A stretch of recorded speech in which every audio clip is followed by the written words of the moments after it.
Hello! Ajattelin tällainen videopostauksen muodossa kertoa teille parista ostoksesta, minkä tein.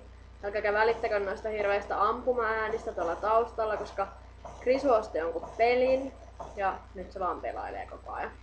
Eikä se voi lopettaa siksi aikaa, kun mä teen tätä.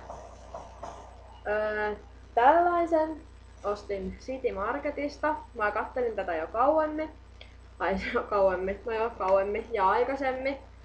Mutta tää maksoi 25 €, niin se oli mun mielestä aika suolainen hinta.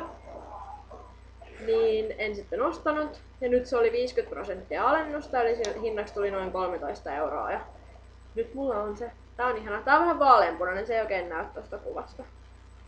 Ja toinen juttu, minkä mä ostin, oli tämä.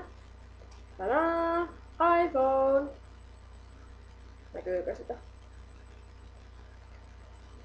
Mä oon himoillut tätä aika kauan ja nyt mulla on tää. Mä oonkin koko ajan vaan yrittänyt opetella tätä käyttää. Mutta vielä on vähän hakusessa. Mutta enköhän mä tän opi. Mutta ehkä mä tälläkin postailen joku päivä, jos osaan. Ei mulla muuta. Moi moi!